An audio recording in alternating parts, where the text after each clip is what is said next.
दक्षिण एशियाई सहयोग संगठन, इसको संक्षिप्त में दक्षेस भी कहते हैं। इसका गठन बांग्लादेश के प्रयास से ही हुआ। बांग्लादेश के प्रयास से 1985 में गठन हुआ। इसका मुख्यालय काठमांडू, नेपाल में स्थित है। इसका नियमित सम्मेलन प्रत्येक वर्ष होने का निर्धारित किया गया,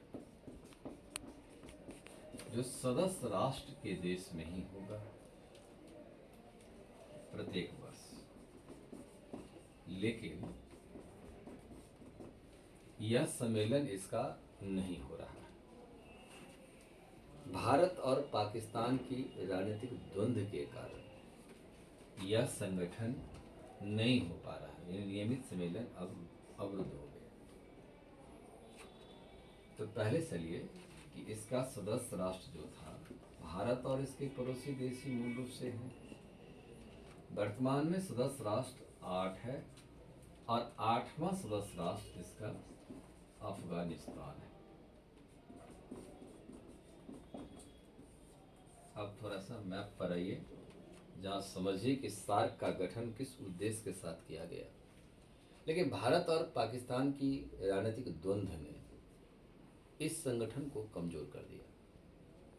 भारत तो चाहता है, लेकिन पाकिस्तान जिस आतंकवाद की गतिविधि को फैलाव दे रहा है, यह सार्क को सबसे अधिक कमजोर किया है। पहले आप इसको ऐसा देखिए कि सार्क क्यों चाहते हैं। भारत इसके प्रमुख राष्ट्र है। 85% ज्योग्राफी इसके पास भी है, आबादी भी इसके पास सबसे अधिक 85% है। ये दूसरी बात है, बांग्लादेश हुआ तो एक बांग्लादेश हो गया, भारत, भूटान, नेपाल, पाकिस्तान, अफगानिस्तान, मालदीव, श्रीलंका, ये सदस्य राष्ट्र, 8 सदस्य राष्ट्र। इन सारे देशों पर नेपाल को छोड़ दिया जाए, कभी अंग्रेजी हुकूमत की शासन होती थी। यहाँ गरीबी थी, अशिक्षा, बेकारी, महामारी सबसे अधिक गंभीर समस्या थी। जबकि इसके ज्योग्राफी के भीतर में 2 सागर है। तकनीकी की कमी होने के कारण इन दक्षिण एशिया में आने वाला यह देश की अर्थव्यवस्था कमजोर होती चली गई। तो बांग्लादेश ने यह सही सोचा कि अशिक्षा को दूर करें, महामारी जो आती है उससे सहयोग करें। यह विचार यूरोपीय देश में भी थी कि जब यूरोपीय देश की प्रमुख संगठन विकास कर रहा है तो वो लोग भी बहुत सारे संगठन बनाए और सफल हुआ। उसमें अपना एक मुद्रा भी जारी कर दिया। लेकिन इसके बीच में देखा जाए तो यहाँ आप देखिए, हिमालय के प्रांगण में ही बसा हुआ इसका मेजर सदस्य राष्ट्र। तो हिमालय के साथ जो भी समस्या आएगी, सार्क के साथ समस्या आएगी, भूकंप आएगा, सुनामी इधर से आएगी, समुद्र के क्षेत्र से, यह भी प्रभावित होगा। और भी डिजास्टर इसके सामने, बाढ़, सूखा जैसी समस्या आएगी। उस समय में हम बाहरी देशों पर जो निर्भर हो जाते हैं, वो राहत देने की बात करता है, हम आपसी सहयोग से इसका विकास करें। यह एक बेहतर नीति बनी। लेकिन इस बेहतर नीति का प्रतिपालन वर्तमान व्यवस्था में नहीं चल पाया।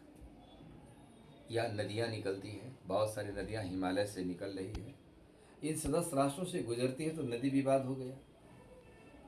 नदी विवाद का मूल कारण कि नदियाँ अपनी दिशा जब बदलती है तो दिशा बदलने के कारण समस्या पैदा हो गई। भारत और बांग्लादेश के बीच में नदी विवाद है, फरक्का जल डैम विवाद है, भारत पाकिस्तान के बीच नदी जल विवाद है। आतंकवाद, पाकिस्तान जिस तरीका से गतिविधि को बढ़ा रहा है, इससे दक्षिण एशिया शांति फैलती जा रही है। व्यापार, ट्रेड, कम्युनिकेशन में सुविधा मिल सकती थी, रोजगार के साधन निकल सकता था, तकनीकी माध्यम से को आदान प्रदान कर सकती थी, आसानी से किसी एक देश की वस्तु को दूसरे देश तक भेजा जा सकता था। लेकिन सार्क की राजनीति इस रूप में रही है जो सार्क को कमजोर करने में सफल रही है। अब देखिए इसका मूल कारण क्या है कि पाकिस्तान यह देख रहा है इसमें सबसे अधिक लाभ जो है भारत ले रहा है। यही बात बांग्लादेश भी बोलना शुरू कर दिया। लेकिन भारत ने जिस तरीका से यहाँ लोकतंत्र का फैलाव दिया, यूएन के सुरक्षा परिषद की यूएन की जो उद्देश्य था, उद्देश्य को भी संगठन के भीतर में लाने का कार्य किया। लेकिन अब ये एलडीसी राज कहता है कि सबसे अधिक लाभ भारत को मिल जाएगा।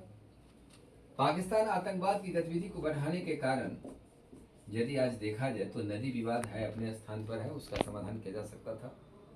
लेकिन आतंकवाद की समस्या से यदि पाकिस्तान जब तक बाज नहीं आएगा, सार्क कभी भी न तो नियमित सम्मेलन कर पाएगी और न ही गंभीर मुद्दे का समाधान कर पाएगी। इसलिए पाकिस्तान को राजनीतिक व्यवस्था से बदलाव लाना होगा। इस्लामाबाद शिखर सम्मेलन आयोजित होने की बात थी। देखिए भारत में आतंकवादी घटना घटने के कारण भारत ने उस गतिविधि को रोक दिया, तो इसका नियमित सम्मेलन रुक गई। अब देखिए कि ये क्यों हो रहा है, यह आखिर और सम्मेलन जो है ये सफल क्यों नहीं हो पा रहा है। पहला बात देखिए, एक दूसरे की मंशा सही नहीं है। कभी रूढ़िवादी विचारधारा से हम पारदर्शिता की कमी देख रहे हैं, सदस्य राष्ट्र में पारदर्शिता की कमी है। लाभ होगा तो सबको लाभ होगा। सीमा के पार से यदि हम आप हमारे क्षेत्र में आकर के व्यापार कर रहे हैं, हम दूसरे क्षेत्र में हम लेके जा रहे हैं, तो एलडीसी राज ने कभी सहमत नहीं दिया। सार्क 1995 में साफ्टा लाया, फिर वो साफ्टा पर आ गई। आज तक ये साफ्टा के व्यवस्था को लागू करने के लिए इसको 10 वर्ष लग गया सिग्नेचर करते करते। आखिर सामूहिक इच्छा शक्ति की कमी है, जिस कमी को जब तक दूर नहीं किया जाएगा तब तक सार्क सफल नहीं हो सकता है। चुनौतियां अधिक है, सहयोग कम है। तो सार्क में यदि क्वेश्चन यहीं से आएगा कि सार्क जैसी संगठन के समक्ष चुनौती को देखते हुए नियमित सम्मेलन नहीं हो पा रहा है, इसका मूल कारण क्या है, या सार्क पर टिप्पणी लिखें, शॉर्ट क्वेश्चन में भी यदि देता है तो ध्यान रखिएगा कि सार्क के पास समस्याएं अधिक, सहयोग की भावना कम है। कारण नदी जल विवाद एक कारण, आतंकवाद के सामूहिक समाधान नहीं हो पाई, घुसपैठी की समस्या बढ़ती जा रही है, और भारत विश्व का 5वां सदस्य राष्ट्र बन गया, लेकिन श्रीलंका की आर्थिक स्थिति तबाह हो गई है। एलडीसी राज्य में नेपाल आता है तो नेपाल की स्थितियां भी अच्छी नहीं है, भूटान की स्थितियां अच्छी नहीं है, मालदीव की स्थितियां अच्छी नहीं है। मालदीव ने चीन को थोड़ा सा चीन से वह झुकाव रखा, तो भारत के प्रधानमंत्री के साथ भी उल्टा पुल्टा कुछ बात बोल दिया, जिससे कि वह रिश्ता खटास में पड़ गया। तो सार्क देश के साथ कभी भी बेहतर संबंध नहीं है। भारत एक उभरती हुई राजनीतिक व्यवस्था को ले जा रहा है, और इन लोगों की स्थिति अच्छा नहीं होने के कारण, देशों की स्थितियाँ अच्छी नहीं होने के कारण सार्क अपनी व्यवस्था में रूपरेखा को पूरा करने में असमर्थ है। आज इसकी नियमित सम्मेलन इस आतंकवाद ने रोका, राजनीतिक इच्छा शक्ति की कमी के कारण रुका, नदी जल विवाद की समस्या समाधान नहीं होने के कारण भी कुछ हद तक मानी जाती है। दूसरी बात है घुसपैठी भारत में लगातार बढ़ता जा रहा है, भारत घुसपैठी से मुक्त होना चाहता है। तो यह मूलतः समस्या है सार्क देशों के बीच में। इसका स्थायी समाधान आपसी सहमति से संभव हो सकता है, लेकिन बहुत ही बड़े उद्देश्य के साथ सार्क की गठन की गई। सार्क खाद्य बैंक की स्थापना किया है, काठमांडू में रखा है, एक दूसरे की आपसी सहयोग करने के लिए। खास समस्या कभी कभी प्राकृतिक आपदा के सामने समय उभर जाता है, इसका भी समाधान किया जा सकता था। एक मैप बना करके इसकी चुनौती, इससे क्या क्या कहाँ कहाँ किस प्रकार की समस्याएं यहाँ पर आई, जिसकी वजह से मिलन रुक गई। जैसे मोहरी नदी विवाद है, तो मोहरी विवाद थालबेक थ्योरी के तहत समाधान हुआ कि दोनों देश के बीच की जलधारा सीमा रेखा होगी, लेकिन वह नदी कटते कटते भारत क्यों आ रही है, वो भारत में बह रही है। अब बांग्लादेश का कहना है कि नदी जहाँ जाएगी हमारा क्षेत्र में हो, हम इसका बीच की जलधारा थालबेक थ्योरी को आधार बनाएंगे। ये विवाद है, विवाद का समाधान आपसी सहयोग सहमति से हो सकती है। फरक्का डैम का विवाद है, फरक्का डैम जब बनाया गया तो यह सोचकर नहीं बनाया गया कि बांग्लादेश से एक अलग देश बन जाएगा। तो फरक्का डैम में जब पानी आती है, हालांकि 1997 में इस पर एक समझौता हुई थी। एच डी देवेगौड़ा भारत के प्रधानमंत्री थे, तो ज्योति बसु पश्चिम बंगाल के मुख्यमंत्री हुआ करते थे, उनके से उन्हीं को अधिकृत किया गया कि आप इसका समाधान करिए। तो समाधान में था कि 40,000 क्यूसेक पानी यदि उसमें आता है, 80,000 क्यूसेक पानी, तो दोनों देश का बराबर की बंटवारा हो जाएगी।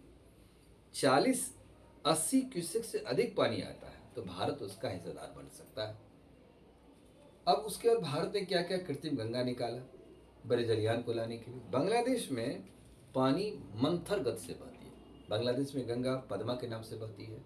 जब तक वो ब्रह्मपुत्रा के नदी से नहीं मिलती है, मेघना धारा का निर्माण नहीं करती है, तब तक बांग्लादेश में गंगा स्लो मोशन में चलती है। तो बालू बिछाते चले जाते हैं, तो रेगिस्तान होने का डर रहता है, खतरा बना हुआ है बांग्लादेश को। तो बांग्लादेश भारत को इस प्रकार से काफ़ी विरोध के दृष्टिकोण से देखता है। तो फिर सार्क जब सम्मेलन होगा तो बांग्लादेश की सोच ऐसी बदल जाती है। लेकिन सवाल है कि पर्यावरणीय संरक्षण बेहतर होने की वजह से ही नदी जल विवाद का समाधान किया जा सकता है। इसलिए पूरे विश्व को आवाज़ उठाना होगा, विश्व को एक साथ आना होगा कि पर्यावरण समस्या कैसे समाधान किया जाए। जो भी प्रोटोकॉल बनाया गया है, क्योटो प्रोटोकॉल है या जो भी प्रोटोकॉल है, उसका समाधान होने की दिशा में भी संभव हो सकता है। इसलिए अकेला बांग्लादेश भारत पर दबाव डालेगा तो संभव नहीं है। 80% प्रवाह क्षेत्र भारत के साथ, भारत में गंगा बहती है, 20% का प्रवाह क्षेत्र चला जाता है बांग्लादेश में। तो 20% का हिस्सेदारी जो आपकी बने वह ना बने, आपसी देश की क्या समस्या है, उस समस्या से नदी जल विवाद को ना जोड़ा जाए। नदी जल विवाद अपने समाधान के रास्ता की ओर जाएगी और जो आपसी समस्या उसके समाधान के दिशा में चली जाएगी। भारत का एक प्रमुख मांग यह रहा है, आतंकवाद और घुसपैठ की जो दर है वो कम हो और अपने देशों के साथ व्यवस्था को बनाए रखने की दिशा में ही सार्क आगे जा सकती है। फिलहाल सार्क एक असफल संगठन की ओर दिख रही है।